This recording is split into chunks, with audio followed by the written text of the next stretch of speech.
네, 오늘 추수감사절 아침에 저희가 또 함께 모여서 하나님께 예배하는 형제, 자매, 하나님의 가족으로 모였습니다. 우리 전후좌우로 축복하면서 인사하겠습니다.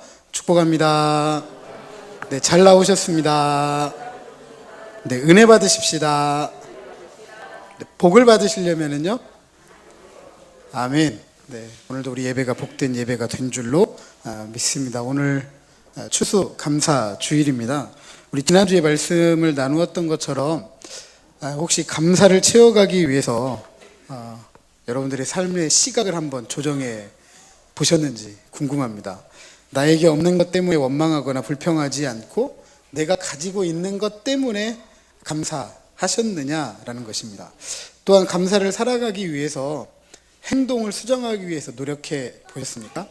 감사 일기를 쓰셨거나 감사 목록을 만들어 보셨거나 작정해 보셨는지도 모르겠습니다. 그리고 감사가 넘치는 삶을 살아가기 위해서 여러분이 가진 것 중에 어떤 것들을 함께 나누어 보셨습니까? 이렇게 우리가 감사할 때 범사에 항상, 즉 모든 상황, 모든 환경, 모든 여건 속에서 변함없이 무조건 감사할 수 있는 삶을 살아갈 수 있다, 그런 말씀을 나누었죠. 즉 우리는 감사하는 것만큼 믿습니다. 그러니까 우리가 그만큼 믿기 때문에 감사할 수 있고 결국 감사하는 것만큼 내가 믿는 분량이다, 그렇게 생각해 볼 수가 있습니다. 물론 이런 범사에 감사하는 삶을 살아가기 위해서 노력해 보신 분들도 계실 것이고 또 그렇지 못한 분들도 계실 것입니다. 저도 마찬가지니까요. 그럼에도 불구하고 다시 한번 제 자신에게, 여러분들에게 권면하고자 합니다. 꼭 감사하며 살아가시기를 주님의 이름으로 축복합니다. 왜냐하면 이렇게 하는 것이 하나님의 말씀이고 이렇게 하는 것이 하나님의 뜻을 이루고 성취하는 삶이기 때문입니다. 자, 그렇다면 이렇게 범사에 감사하는 것이 하나님 앞에서 어떤 것일까? 이렇게 범사에 감사한다는 것이 하나님은 이 감사를 어떻게 받으실까? 한번 우리가 생각해 볼 필요가 있지 않나, 그런 생각을 해보게 됩니다. 자, 오늘 본문 레위기 7장 15절 앞서 읽었지만 한 번 더 읽어보도록 하겠습니다. 읽어보도록 합니다. 시작. 감사함으로 드리는 화목제물의 고기는 드리는 그 날에 먹을 것이요 조금이라도 이튿날 아침까지 두지 말 것이니라. 아멘. 15절 이 하반절, 이 15절 이하의 구절은 화목제에 대한 이야기를 가르치고 있는데, 이 화목제를 어떻게 드릴 것인가에 대한 방법은 레위기 3장에 잘 기록해져 있습니다. 그런데 다른 번제나 소제나 속건제나 속죄제와의 차이가 있습니다. 다른 제사와 마찬가지로 물론 화목제로 드려지는 제물 역시 여호와 하나님께 드려질 거룩한 제물이기 때문에 흠은 없어야 됩니다. 하지만 번제의 제물이 수컷이었던 반면에 화목제의 제물은 암수의 구분이 없이 하나님께 드려집니다. 또한 번제로 드리는 제물의 모든 부위는 불태워서 하나님께 드려졌던 반면에 또 소제로 드리는 제물의 한 줌은 제사장이 취하고 다른 모든 것들은 불태웠던 반면에 화목제만큼은 제물의 일부만 불태워서 하나님께 드리고 나머지를 전부 제사장과 예배자 그리고 친족들까지 함께 나누어 먹을 수 있었습니다.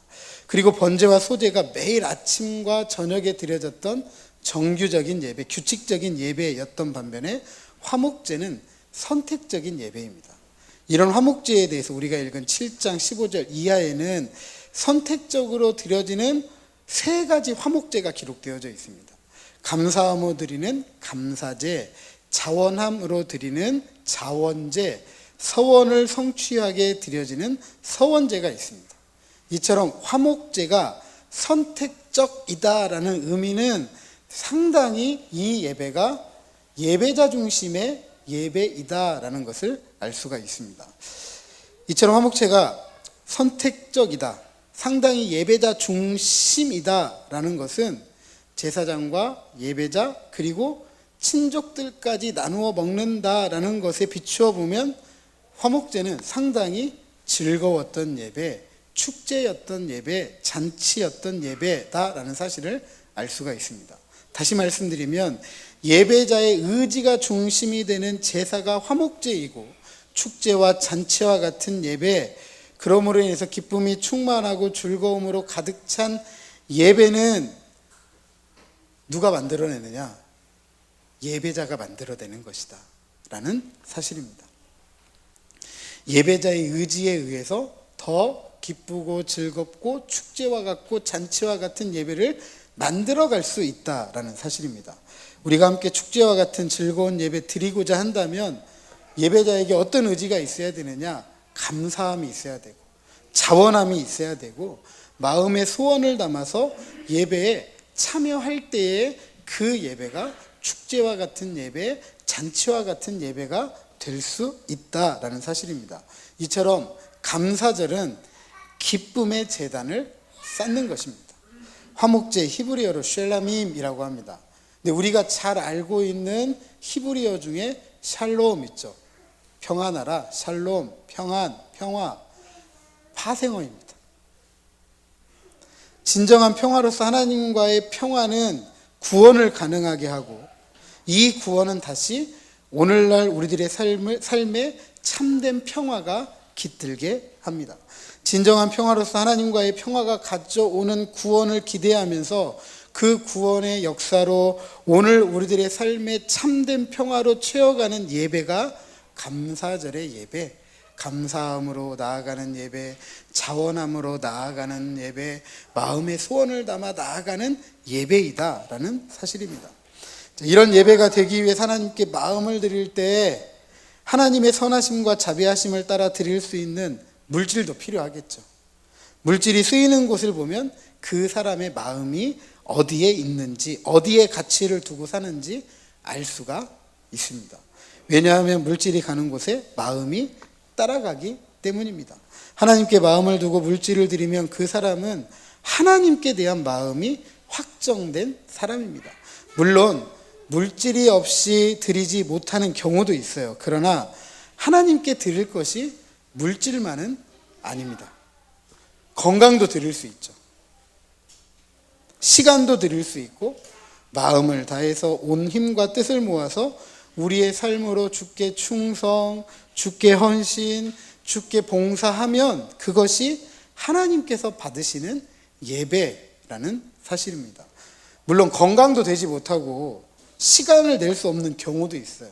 그러나 무엇은 할 수 있죠?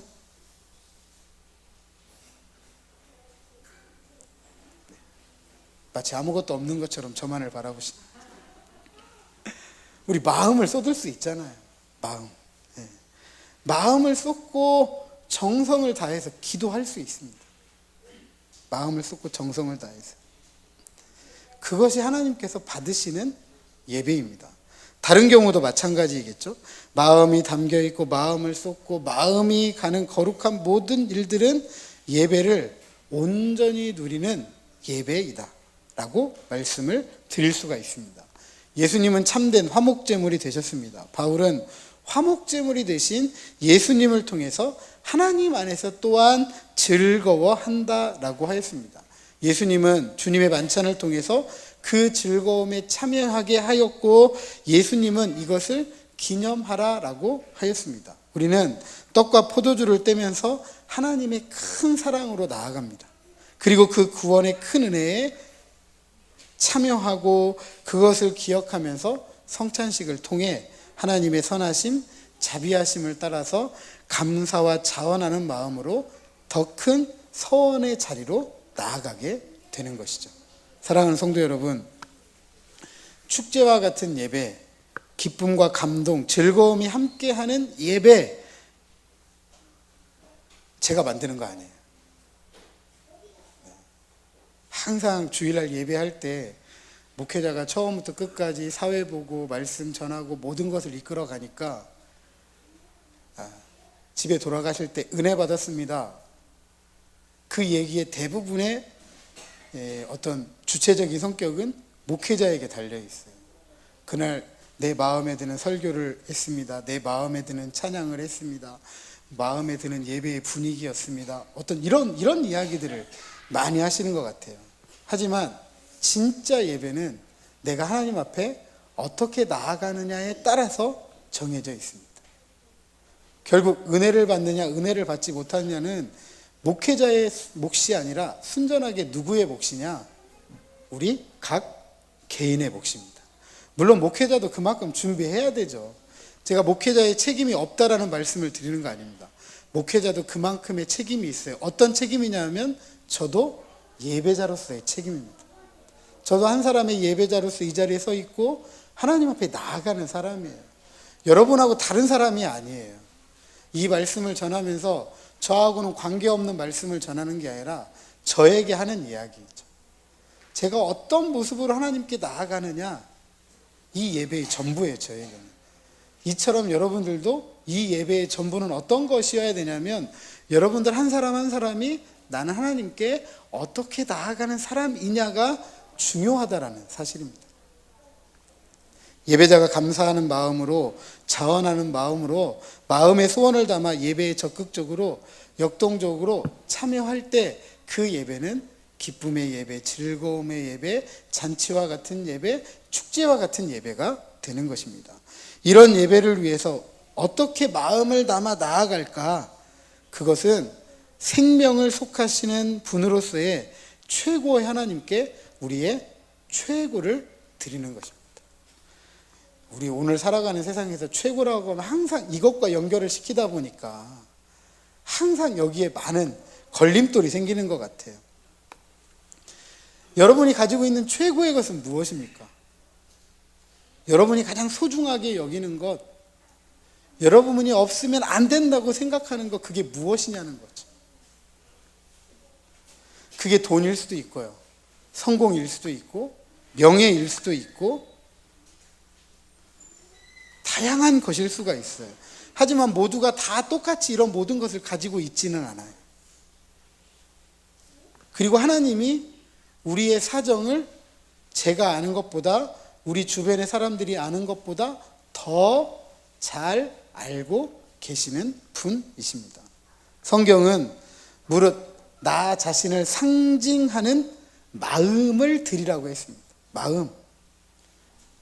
마음이 없이도 할 수 있죠. 그죠? 마음이 없이도 헌금할 수 있고, 마음이 없이도 기도할 수 있고, 마음이 없이도 예배할 수 있고, 마음이 없이도 찬양할 수 있고, 마음이 없이도 전도할 수 있고, 마음이 없이도 구제할 수 있어요. 요즘 한참 TV를 뜨겁게 달구고 있는, 정치를 상당히 싸움판으로 만들고 있는 용어가 있습니다. 용어. 어떤 용어인지 아세요? 저만 뉴스 보나요? 빈곤 포르노라는 용어입니다. 이 사람들이 이제 이 선정적인 뒷단화에 너무 관심을 갖다 보니까 이게 싸움판이 되고 말하는데요. 불쌍한 사람들을 정치적인 어떤 선전적인 목적을 가지고 이용하는 걸 말할 때 빈곤 포르노라고 이야기를 해요.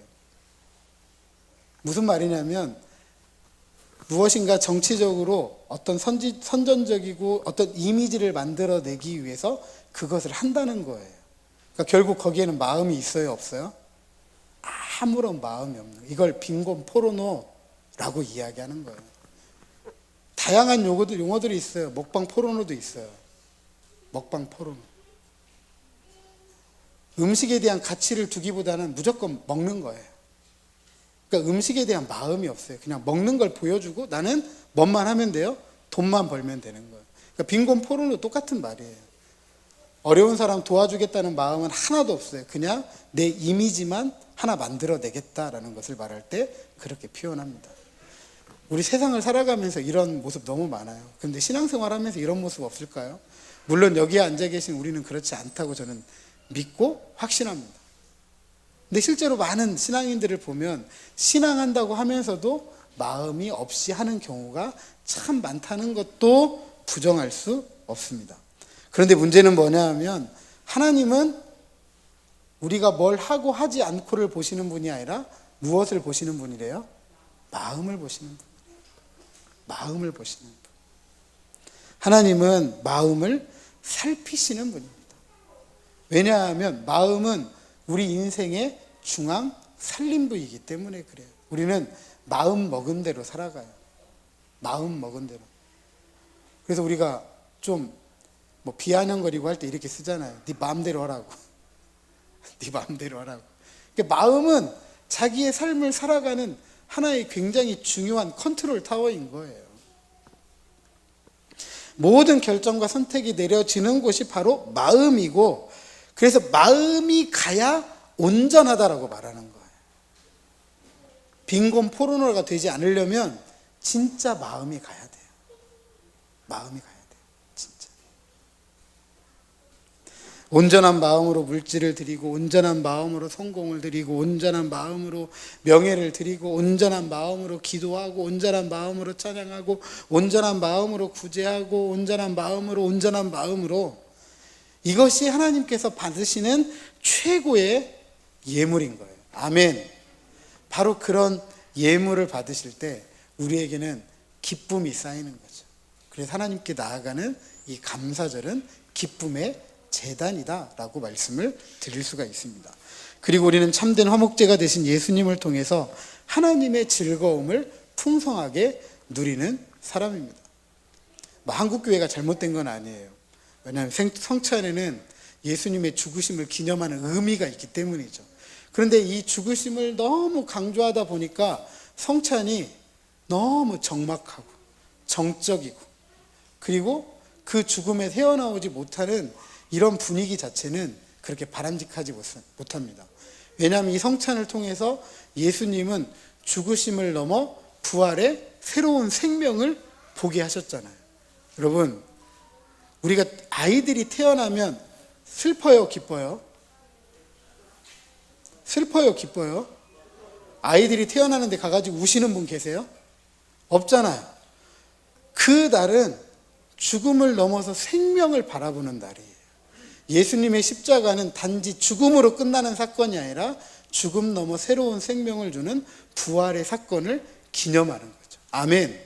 그렇다고 한다면 예수님이 우리에게 성찬을 통해서 궁극적으로 주시고자 하시는 메시지는 그것을 기념하며 하늘의 기쁨, 하늘의 즐거움을 풍성하게 충만하게 받아 누리라라는 사실입니다. 이 누림은 한 개인의 누림이 아니라 이것을 보장받은 우리 모두의 즐거움인 것입니다. 그래서 예배는 즐거움을 아는 하나님의 백성들의 축제이자 잔치입니다. 왜냐하면 우리 모두가 하나님께로부터 구원을 받았기 때문입니다.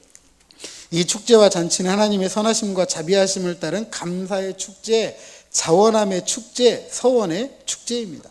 그러므로 부디 생명을 속하시는 분으로서 최고의 하나님께 우리가 가진 최고의 것, 무엇보다도 우리의 마음을 하나님 앞에 드리는, 우리의 마음을 담고 우리의 마음과 함께하는 예배를 통해서 축제와 같은 예배, 기쁨과 감동과 즐거움이 함께하는 예배, 그런 예배로 날마다 하나님 앞에 나아가는 저와 여러분, 우리 모두가 되시기를 주님의 이름으로 축복합니다.